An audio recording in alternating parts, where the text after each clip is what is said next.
Hello and welcome back to Module 3, Scanning Networks. Previously in Module 2, we looked primarily at footprinting, which was essentially passive information gathering frequently from public sources as to various aspects of the network, including directories, possible permissions, personnel names and emails, and so on. With scanning the network, we are going to take a more direct route where we're going to take a look at the network and the traffic that is going in and out of firewalls, as well as other aspects of network infrastructure. So to begin, let us get started with scanning networks. Our module objectives in this module will be understanding network scanning concepts, understanding various scanning tools, understanding various host discovery and port scanning tools, understanding OS discovery, understanding various techniques to scan beyond the IDS and firewall. That's important. Notice it's beyond and sometimes through. And last but not least, drawing network diagrams. Our module flow will encompass essentially 7 different components. And we're going to start with network scanning concepts to get us going on this. Overview of network scanning. Network scanning refers to a set of procedures used to identify hosts, ports, and services in the network. Network scanning is one of the components of intelligence gathering, which can be used by an attacker to create a profile of the target organization.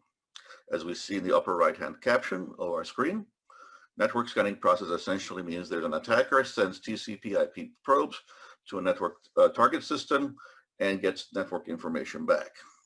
Based upon that information, the attacker then formulates a strategy as to how to penetrate the network and take advantage of any weaknesses or exploits.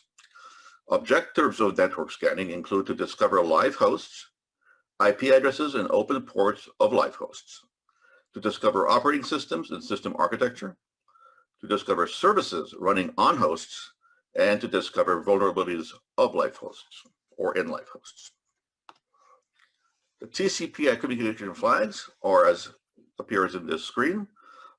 For our purposes, notice we have URG, urgent, PSH, push, FIN, finish, ACK, acknowledgement, RST, reset, and CYN, synchronization. These are essentially the components of establishing what is now called a 3-way handshake. So in TCP/IP communication, we have a session established in what's called a 3-way handshake. If we look at the left caption, we see that Bill is trying to communicate with Sheila. How does he do this? First of all, he has to even find out if Sheila is online and available. Is she even there to accept his messages?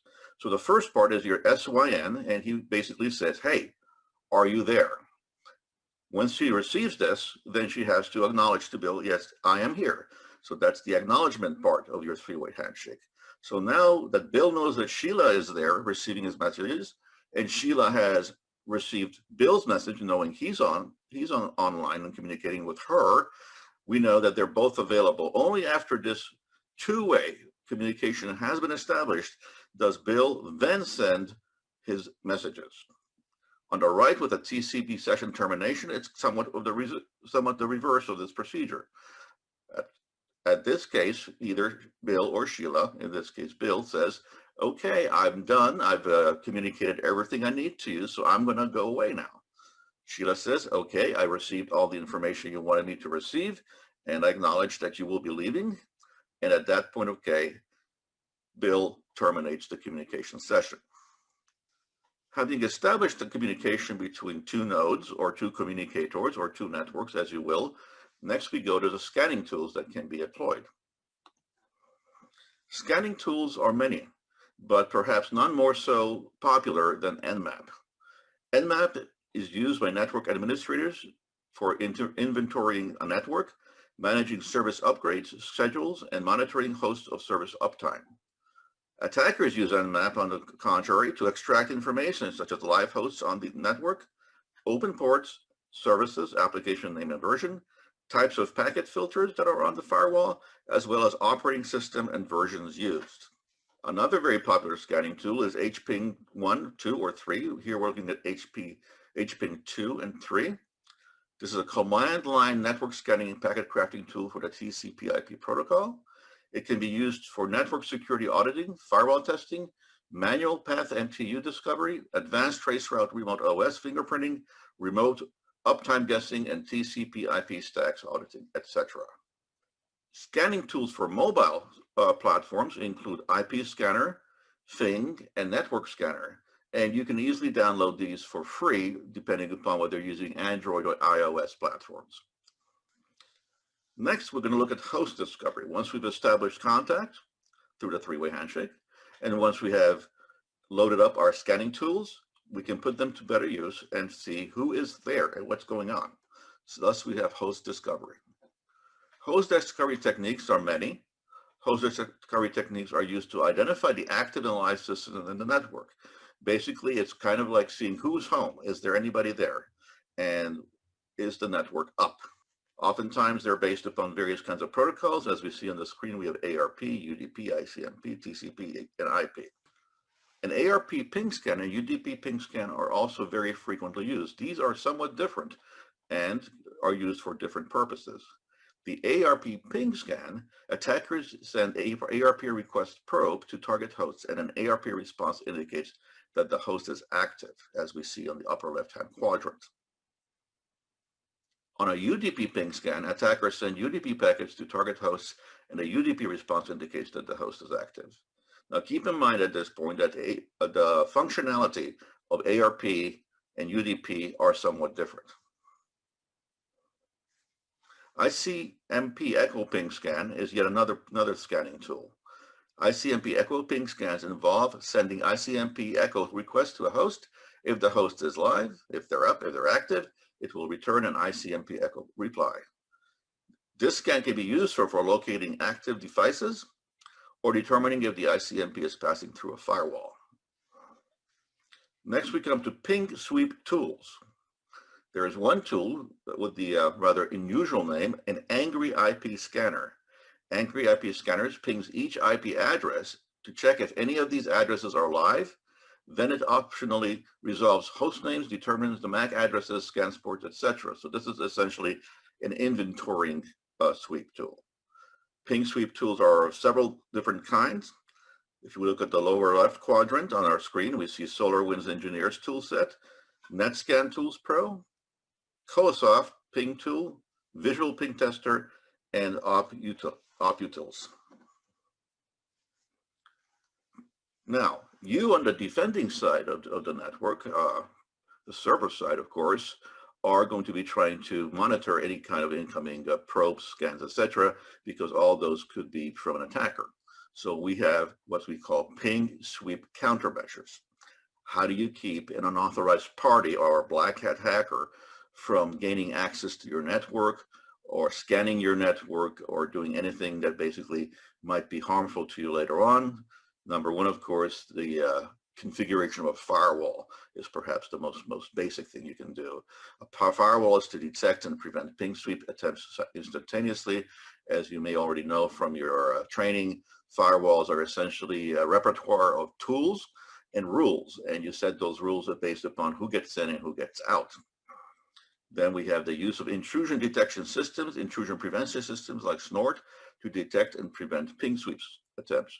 If you think about it, what we're doing now is we're kind of upgrading the sophistication of our methods to prevent unauthorized intrusion and scans. So we've gone from simple rules of a firewall to a somewhat more sophisticated realm of detection systems, or IDSs.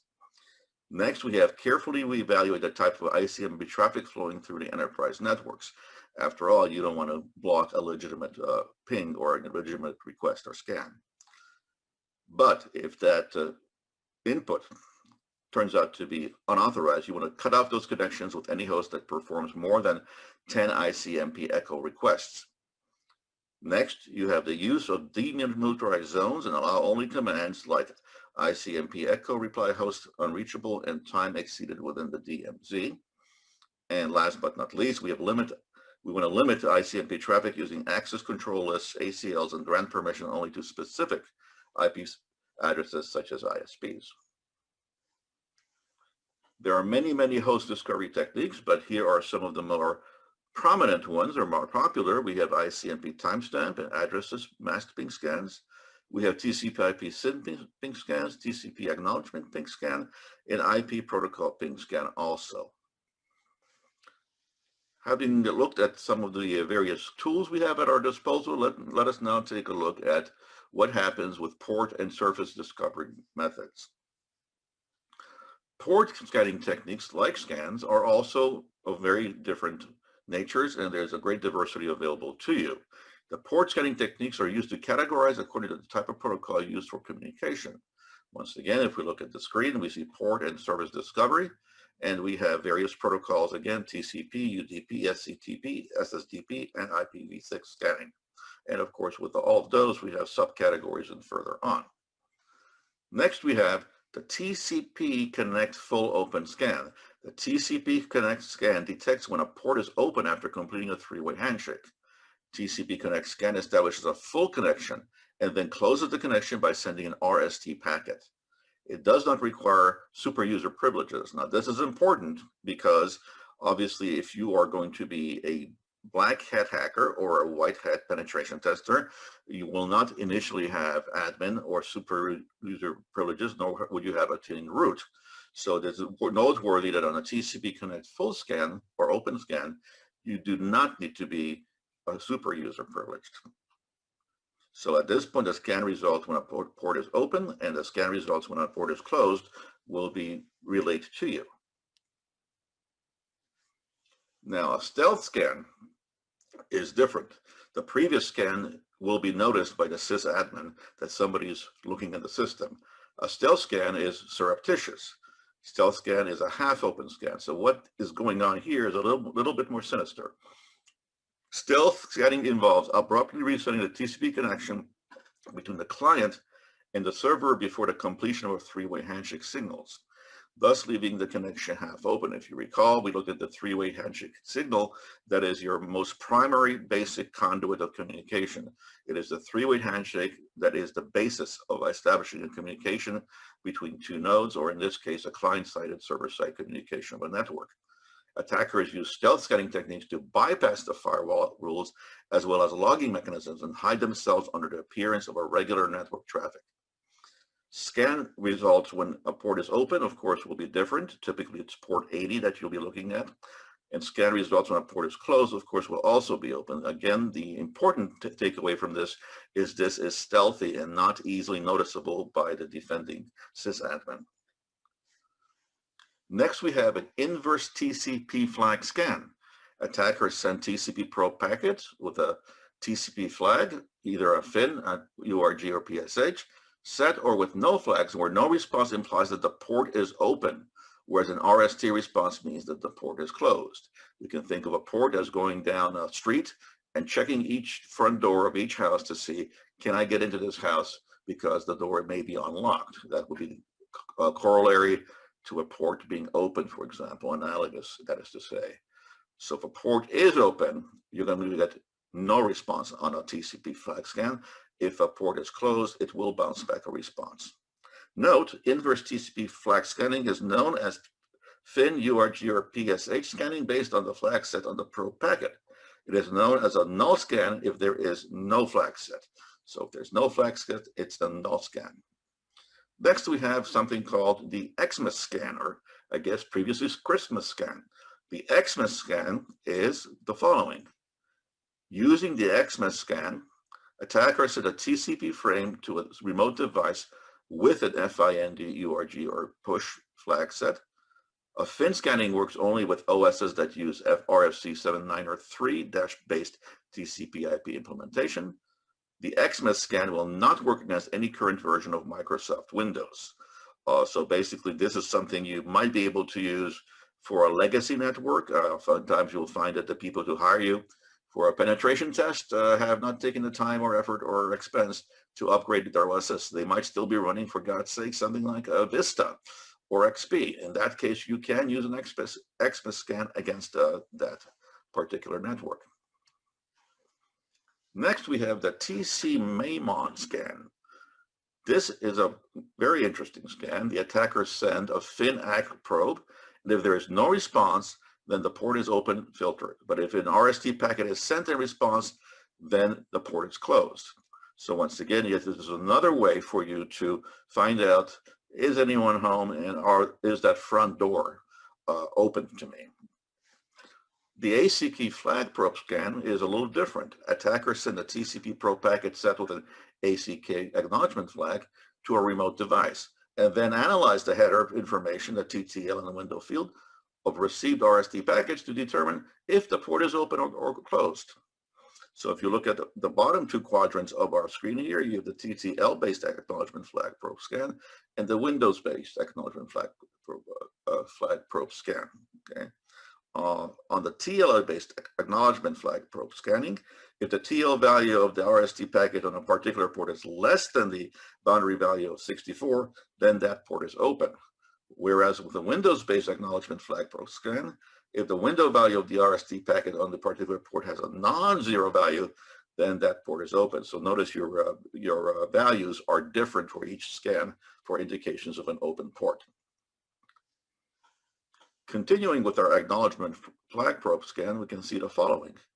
The acknowledgement flag probe scanning can also be used to check the filtering systems of a target. Why is this important? Well, we're talking about the firewall, of course. What is it doing? Attackers send an acknowledgement probe packet with a random sequence number, and no response implies that the port is filtered. That is to say, still a stateful firewall is present, whereas an RST response means that the port is not filtered. The port is not filtered, and there is no firewall active or present at that time. Stateful firewall is present. As you can see, we have no response, but if there is no firewall, we get an RST. Next type of scan we can take a look at is the IDLE/IPID header scan. Every IP packet on the internet has a fragment identification number, the IP ID, and always increases the IP ID for each packet sent. Thus, probing an IP ID gives an attacker the number of packets sent after the last probe. A machine that receives an unsolicited SYNAC packet will respond with an RST, and unsolicited RST will be ignored. So essentially we have here the breakdown of the functionality of this scan. First, an SIN acknowledgement packet is sent to the zombie machine to probe its IP ID number. Secondly, a zombie machine not expecting this packet will send an RST packet disclosing the IP ID analysis, and the RST packet from the zombie machine is to extract the IP ID. Thirdly, sending an SIN packet to the target machine, port 80, to spoof the IP address of the zombie machine. And then next we have, if the port is open, the target will send an SIN acknowledgement packet to the zombie, and the zombie will send an RST to the target machine. If the port is closed, the target will send an RST to the zombie machine, but the zombie will not send anything back. Lastly, the zombie IP ID again, and IP ID increases by 2 will indicate an open port, whereas the IP ID increases by 1 will indicate a closed port. So in this particular case, we are determining the functionality of whether the port is open or closed based upon the IP ID numerical value. UDP scanning.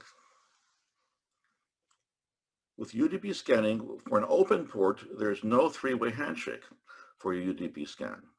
Once again, with UDP scanning, if the UDP port is open, there is no three-way TCP handshake for UDP scanning. The system does not respond with a message when the port is open. UDP port closed, on the other hand, if a UDP packet is sent to a closed port, the system will respond with an ICMP port unreachable message. Spywares, Trojans, and other malicious applications use UDP ports.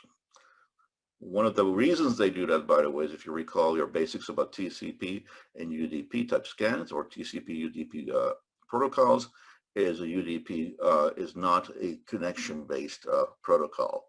And so therefore the thresholds for establishing these values are going to be much lower on the UDP scan. And of course, the UDP scan is based upon the UDP being a faster protocol, whereas with TCP, you can in fact tell if there is a connection and if there is packet loss. SCTP INIT or init scanning. Attackers send an init chunk to the target host, and an init acknowledgement chunk response implies that the port is open, whereas an abort chunk response means that the port is closed. No response from the target or a response of an ICMP unreachable exception indicates that the port is a filtered port. Once again, you'll note on this that if no responses are received, it indicates it's a filter port, so you can probably conclude that there is a firewall up and active at that time. SCTP cookie echo scanning. This is a rather seldom used scan, but it is quite interesting. In this particular scan, attackers send a cookie echo chunk to the target host, and no response implies that the port is open, whereas an abort chunk response means that the port is closed. It is not blocked by non-stateful firewall rule sets, and only a good IDS will be able to detect SCTP cookie echo chunk. So once again, in this particular case, what we're looking at is if we're going to send this probe out, this scan, to see, hey, are we open for business over there?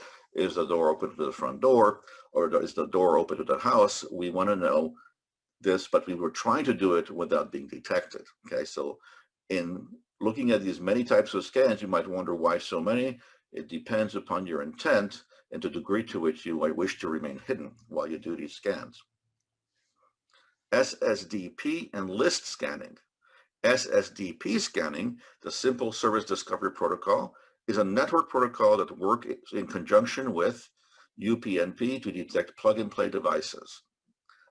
Vulnerabilities in UDP-NP allow attackers to launch buffer overflow or DOS attacks. Attackers may use the UDP-SSDP-M search information discovery tool to check if the machine is vulnerable to UDP-NP exploits. So in this case, you might be able to render a fairly effective DOS attack based upon simply having access to a plug-and-play device on the system. List scanning. This type of scan simply generates and prints a list of IPs and names without actually pinging them. A reverse DNS resolution is performed to identify the host names. Once again, take a note at this. List scanning does this without actually pinging them. So therefore, once again, you are going to be less noticeable on the target network. IPv6 scanning, referring to IP version 6 scanning. IPv6 increases the IP addresses size from 32 bits to 128 bits to support more levels of address hierarchy. As you may remember from your initial training, we did this because IPv4 ran out of addresses at one point, not too long ago actually, and thus it was necessary to increase the range of addresses available with IPv6, which includes not only your decimal type numbers, but also includes hexadecimals. And with IPv6 now, we probably have enough IP addresses for the entire universe. Attackers need to harvest IPv6 addresses from network traffic, recorded logs, or received from header lines and achieved in archived emails. Attackers can use the -6 option in ZenMap to perform an IPv6 scan. Service version discovery. Service version detection helps attackers to obtain information about running services and their versions on a target system.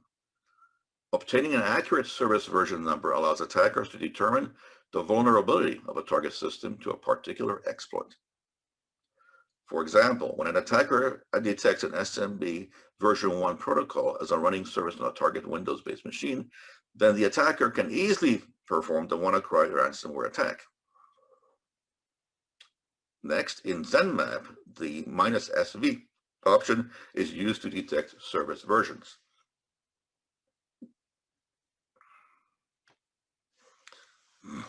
Nmap scan time reduction techniques. In Nmap, performance and accuracy can be achieved by reducing the scan timing.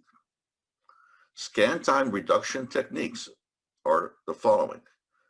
You can omit non-critical tests. You can optimize timing parameters. You can separate and optimize UDP scans. You can upgrade Nmap. You can execute concurrent Nmap instances. You can scan from a favorable network location, increase available bandwidth and CPU time. Now you might ask yourself, why is this important? Once again, you as a white hat hacker, a penetration tester, are essentially in a role of trying to, how shall we say, surreptitiously scan a system. The less time you spend doing that, the less likely that you will be detected. It's that simple. So why do you want to achieve this time reduction? Once again, the less likely it is that you will be noticed. For example, if you're running an Nmap for 15 minutes, as opposed to 1 minute, clearly the 1 minute rule is going to be much more favorable to avoiding detection. Now we go back to the defensive side, the server side. So on the server side, the defensive side, on the network administrator side, what can she or he do to prevent some of these scans? What are the countermeasures? Well, once again, not surprisingly, your firewall and IDS rules can be set to detect and block probes. Secondly, you can run port scanning tools against hosts on the network to determine whether the firewall properly detects port scanning activity. So you can essentially do a little experiment on your own system. Thirdly, you can ensure that the mechanisms used for routing by routers and for filtering by firewalls cannot be bypassed using particular source ports or source routing methods. And this particular thing is quite important, but it can also get quite complicated and subtle. But absolutely, this is also another countermeasure. 4, ensure that the router IDS and firewall firmware are updated to their latest release versions. So this is the old mantra, right? Update, update, update, and apply those patches as soon as possible. Number 5, use a custom rule set to lock down a network and block unwanted ports at the firewall.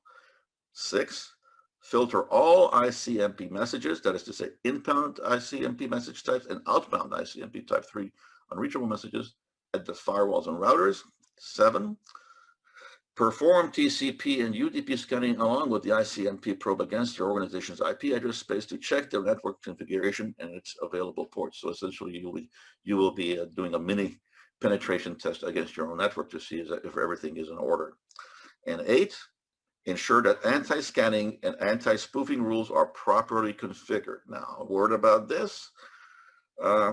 These are going to have to be updated all the time because just as soon as we get an anti-scanning or anti-spoofing rule, typically the bad guys out there are going to come up with something different that will be able to evade that. So once again, it's always a game of catching up with the latest technology or the latest threats.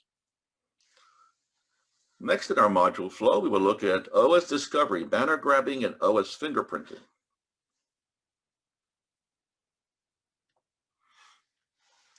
OS discovery and banner grabbing includes the following.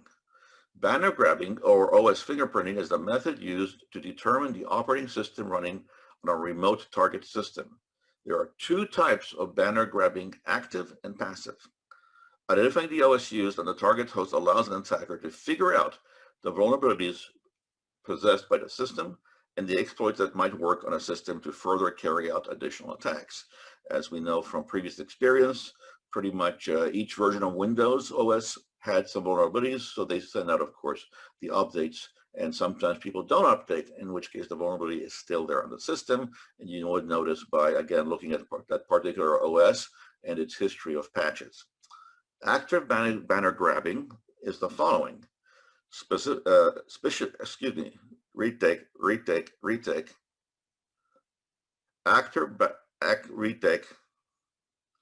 Active banner grabbing includes the following. Specially crafted packets are sent to the remote OS and the responses are noted. The responses are then compared with a database to determine the OS version operating on the target system. Responses from the different OSs vary due to differences in the TCP/IP stack implementation. So that will be active. Notice in this case, we call it active because we are sending these probes into the OS. The passive banner grabbing, of course, is different. Banner grabbing from a passive standpoint includes banner grabbing from error messages. Error messages provide information such as the type of server, type of OS, and SSL, secure socket layer tool used by the target's remote system. Sniffing the network traffic is also passive. Capturing and analyzing packets from the target enables an attacker to determine the OS used by the remote system. Next, we have banner grabbing from page extensions. Looking for an extension in the URL may assist in the determining of the application's version. For example, .acpx gives us IIS server and window platforms.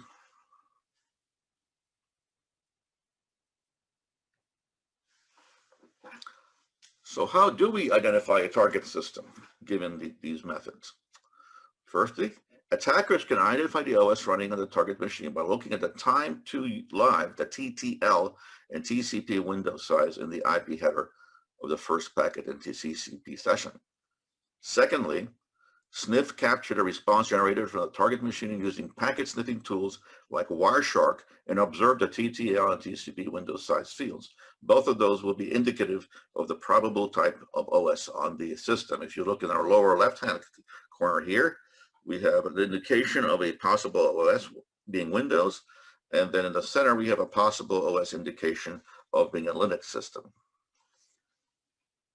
On the right quadrant, if we look at the right pane, we see Windows size values for various OSs. So we go anywhere from Linux kernel 2.4 and 2.6 right through Windows 95, 2000 XP, and they all are going to have different sizes of the Windows size. So that's a rather interesting way to determine the OS simply by the TCP window size. Notice they are unique, and to the best of my knowledge, there are no replications. So that is actually a very effective way to determine your OS.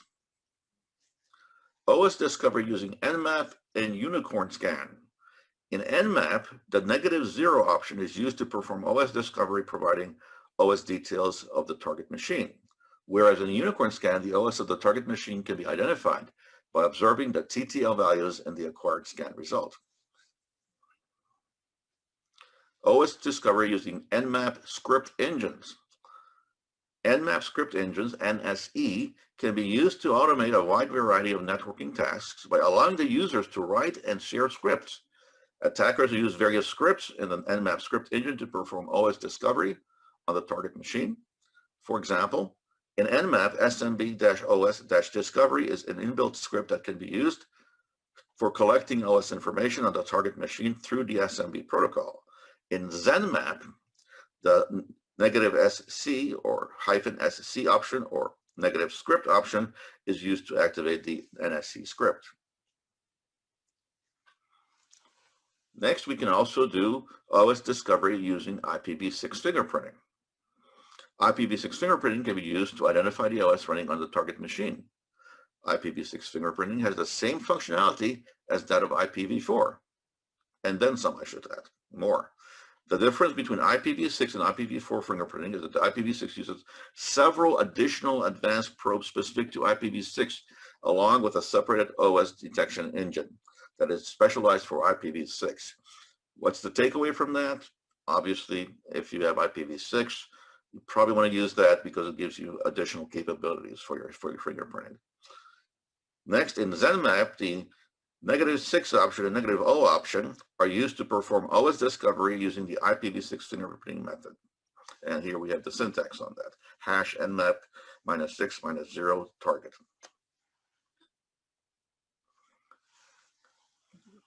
Once again, now that we've looked at the various ingressive methods we can use, we can want to look at countermeasures to those. You, as the system administrator, charged with, basically defending the system against intrusions, what can you do to prevent some of these unauthorized banner grabbing techniques? Well, the countermeasures are several. One I especially like is to display false banners to mislead or deceive attackers.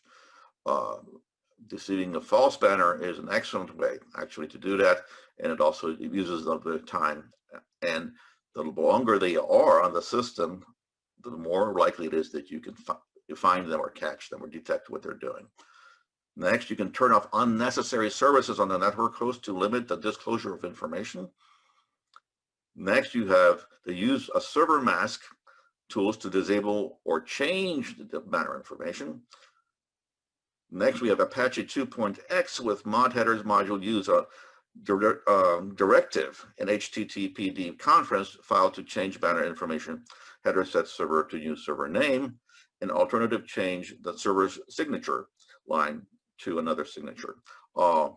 Roughly all of these techniques or countermeasures here, I'd like to refer to as obfuscational methods. That's exactly what they're. You're obfuscating the information as a way to elude detection or elude these scans. Next, on the right side of our pane, we see hiding file extensions from a web page. That's another countermeasure you can use. File extensions reveal information about the underlying server technology that an attacker can utilize to launch attacks. Hide file extensions to mask web technologies, change application mapping such as ASP with HTM or FOO or etc. to disguise the identity of the server.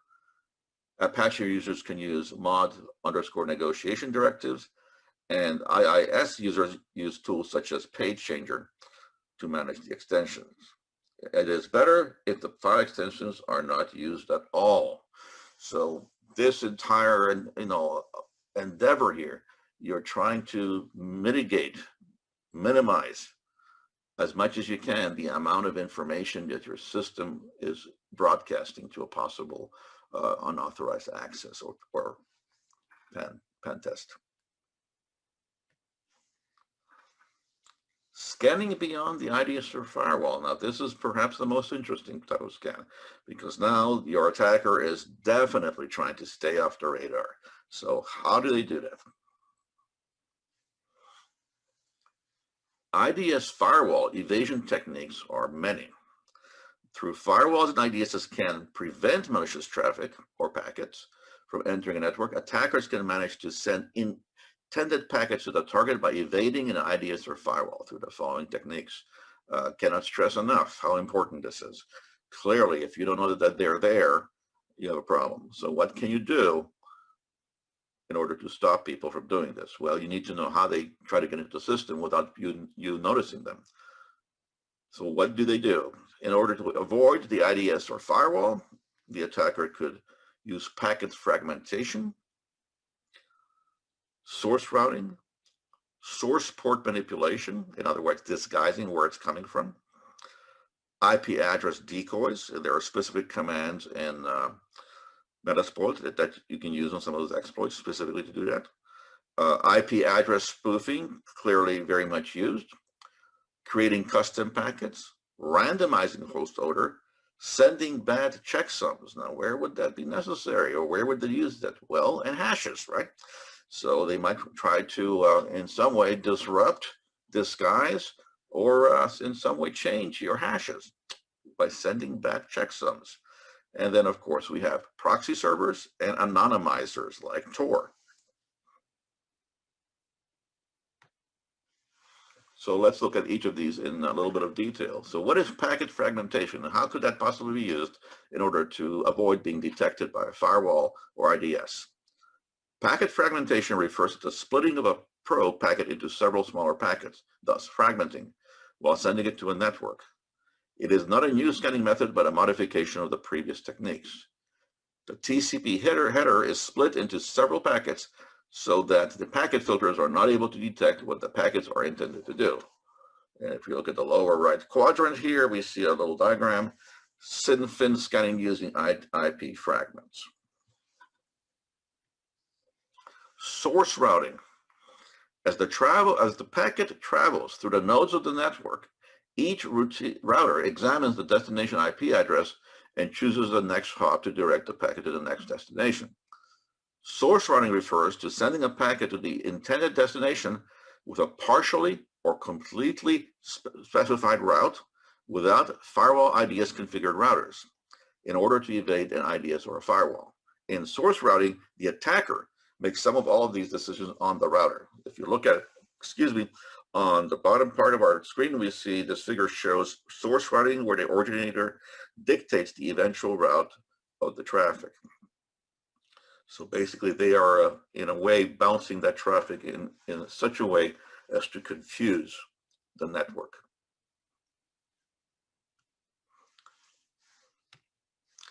Source port manipulation. With source port manipulation, what we're referring to is manipulating actual port numbers with common port numbers in order to evade an IDS or firewall, like port 80, for example. It occurs when a firewall is configured to allow packets from well-known ports like HTTP, DNS, FTP, etc. Nmap uses the .g or the .source port options to perform source port manipulation. Here, as we can see in the lower left quadrant, we see a firewall allowing a manipulated port 80 to the victim from the attacker.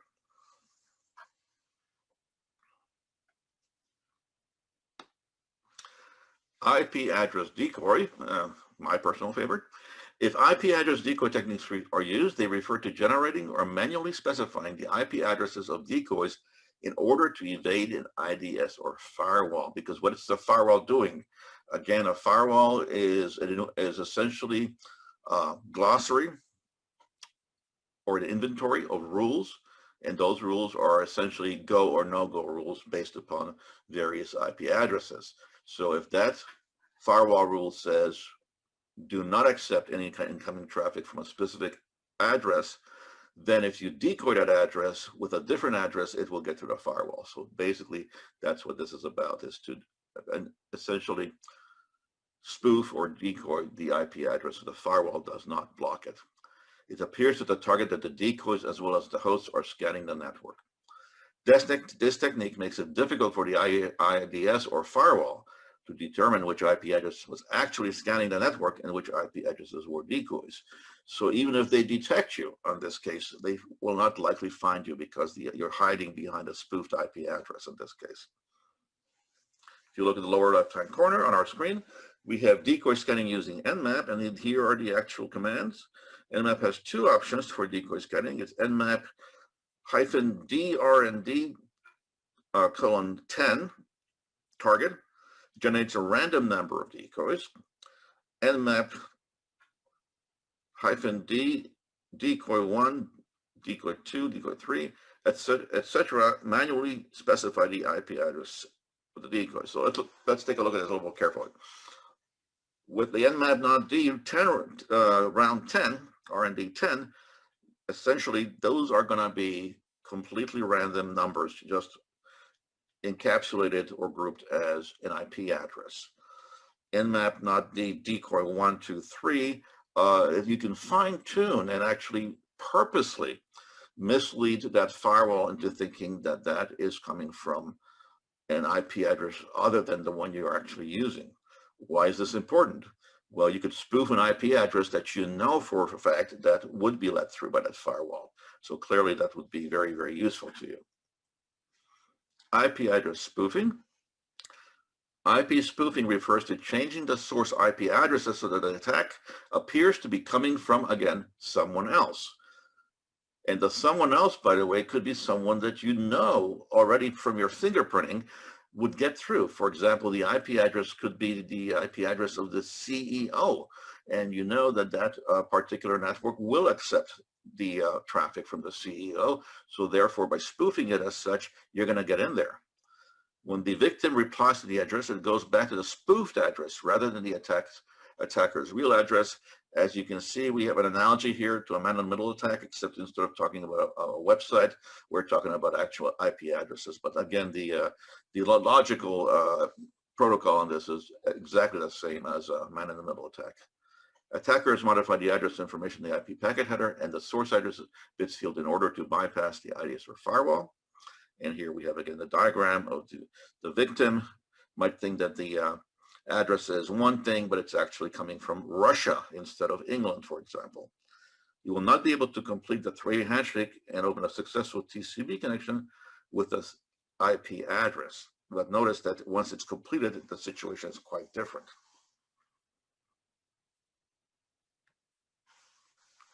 IPv spoofing detection techniques direct TTL probes are as follows. In such a case, we send a packet to the host of a suspected spoofed packet that triggers a reply and compare the TTL with that of the suspected packet. If the TTL in the reply is not the same as the packet being checked, this implies that it is a spoofed packet. This technique is successful when the attacker is in a different subnet from that of the victim. Okay? So in this case, we are trying to find out, is that address in fact a false flag, or is it a spoofed address? So if we look at our diagram on the bottom here we have the attacker with the spoofed address 10.0 0.0.5. They're sending this packet to the cloud, and from the cloud it's going to your target, okay? And then you've got the other case of 10.10.045, which is the legitimate address, sending a packet also to the target. So normal traffic from one host can contrast TTLs depending on the traffic patterns. So this would be one possible way as to have a countermeasure to the spoofed addresses. IP spoofing detection techniques, IP identification numbers. So again, this is ways to, you as an administrator, as a defender of a network, can try and find out, is this address that is coming through in fact the real deal, or has it been somehow changed or spoofed? You can send a probe to the host of a suspected spoof traffic that triggers a reply and compare the IP ID with the suspected traffic. If they don't match, that should be a red flag that there's a problem here. They are trying to evade or have a decoy there. If the IP IDs are not close in value to the packet being checked, then the suspected traffic is spoofed. So again, now you're looking at the actual IP ID values. And this technique is considered reliable even if the attacker is in the same subnet. So notice the previous case, we were assuming that the attacker is not in the same subnet. Now here it is in the same subnet. So this could be a case of an insider threat. It could be an employee or a contractor or someone else who has access to your system, and they're in the same subnet and they're trying to spoof you. And this technique, you can also go ahead and detect them with that. So that's rather useful. IP spoofing detection techniques, TCP flow control method. In this case, attackers are sending spoofed TCP packets that will not be received at the target's packets. Retake. Attackers sending spoofed TCP packets will not receive the target's SYN acknowledgement packets. Therefore, if not, attackers cannot respond to a change in the rec congestion and window size. When received traffic continues after window size is exhausted, the packets are most likely spoofed. Now again, this particular method is not 100%, but it gives you, in my opinion, if you get this result and you think they're most likely spoofed, depending upon the gravity of the situation or the urgency, you may want to go ahead and investigate further what the heck is going on here. Something's going on that's not supposed to be. It might be something unintentional on the network, or it could be somebody actually trying to get in there and fool you. So at least take a closer look, I would say. So what are the countermeasures to IP spoofing? Again, notice IP spoofing is a measure that's probably more used than anything else with email. Especially with phishing campaigns. This is very, very much the case. With phishing campaigns, of course, it's almost always going to be a spoofed IP address. So we have the following possible countermeasures. Encrypt all the network traffic using cryptographic network protocols such as, and we have a list here. This is in fact a very effective method. However, as we all know, there is a computational burden to using cryptography. Depending upon your resources and how fast your resources and how up to date they are, this might not be realistic. Again, it's relative to the cryptographic protocol you're using. It's also relative to the strength of the cryptography and relative to the state of your network. Yes, it is very effective, but may slow you down more than you want to. Use multiple firewalls to provide multi-layered network protection. Excellent advice again. The more firewalls, the better. But of course, with each new firewall, you're going to be slowing that traffic down somewhat. So again, it's a balancing act between convenience and security, as is always the case with cybersecurity. Do not rely on IP-based authentication. Use a random initial sequence number to prevent IP spoofing attacks based on sequence number spoofing. Very good advice on that. If you can do that, absolutely use random initial sequence numbering. Next, you have to have ingress filtering. Use routers and firewalls at your network perimeter to filter incoming packets that appear to come from an internal IP address. So once again, if it's an insider threat, this would be one tool at your disposal. And number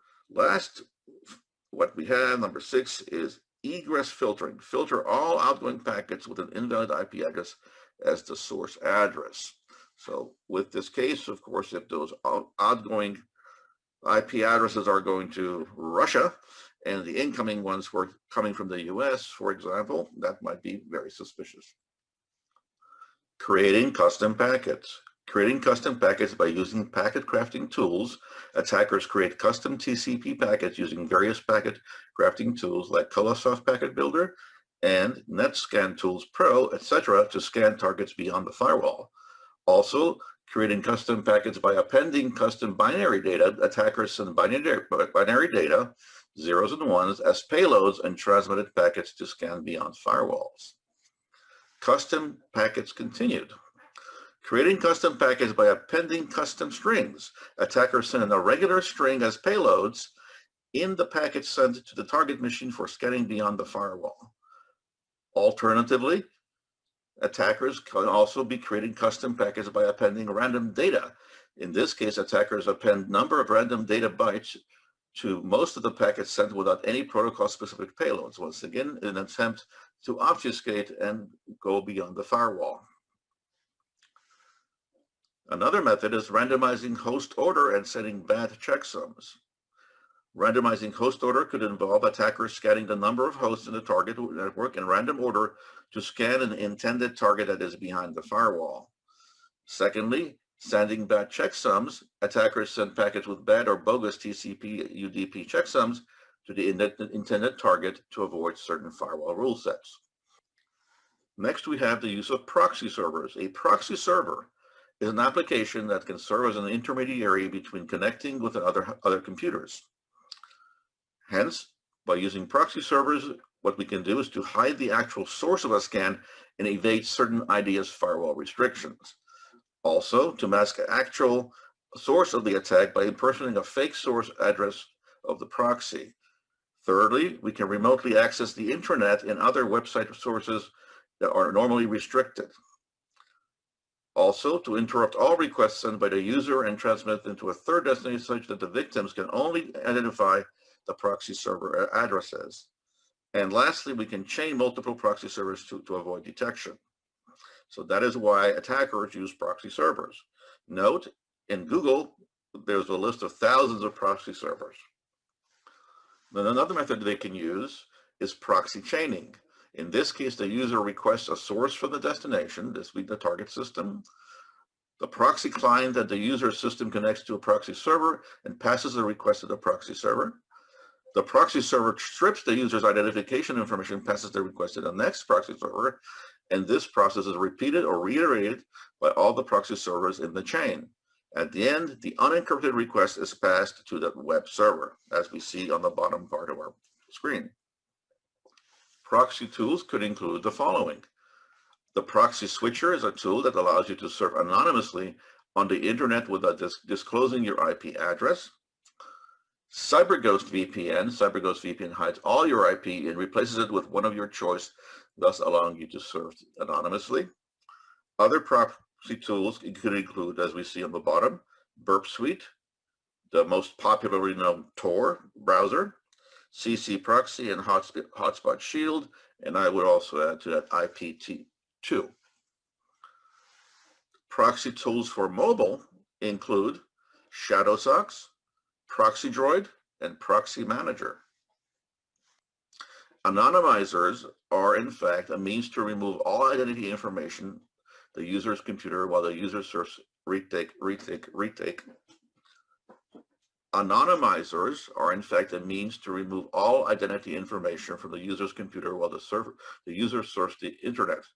Anonymizers make activity on the internet untraceable, and anonymizers allow you to bypass internet censors.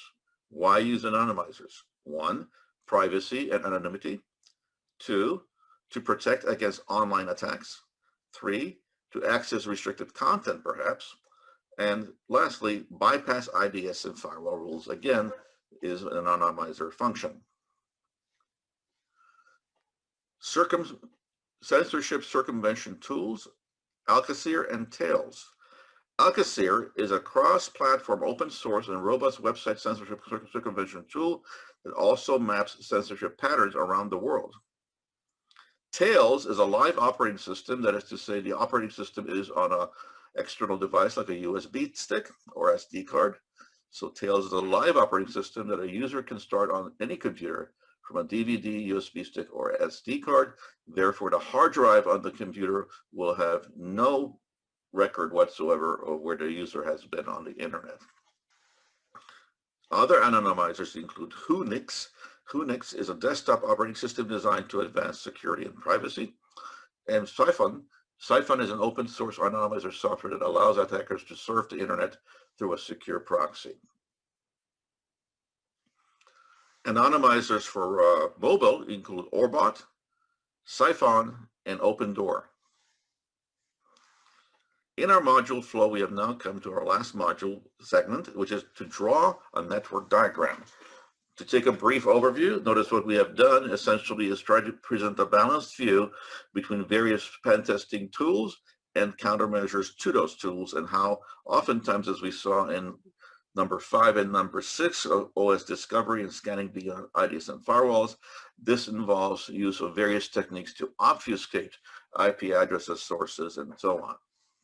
Now, let's take a look at network diagrams. Drawing network diagrams. A diagram of a target network provides an attacker with valuable information about the network and its architecture. Network diagrams show logical or physical paths to a potential target. On the bottom, we see on the left side the intranet diagram. Then we have a DMZ or demilitarized zone in the center. And on the right, we have the intranet, which is within the net diagram on the right side. Network discovery and mapping tools. What can an intruder, a black hat hacker, or a pen tester use in order to create network mapping? Network topology mappers include network topology mapper discovers a network and produces a comprehensive network diagram. It displays in-depth connections such as OSI layers 2 and layer 3 topology. It is somewhat similar to Packet Tracer, but has more functionalities thereon too. Other tools include for mapping network discovery include OP Manager, The Dude, Net Surveyor, NetBrain, and Spiceworks network mapping tool. Network discovery tools for mobile include Scanny, Network Analyzer, and Port Droid network analysis. So you can even use your own smartphone in order to map a network. Module summary.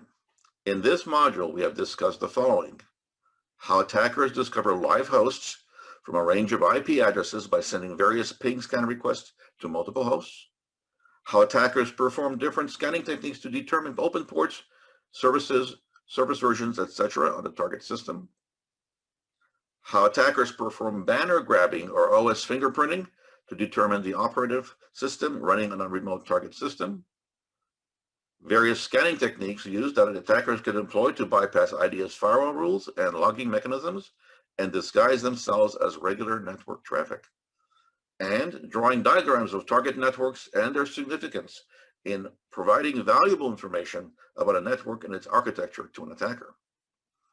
In the next module, coming up, module 4, we will discuss in detail how an attacker, as well as ethical hackers and pen testers, perform enumeration to collect information about a target before an attack or audit.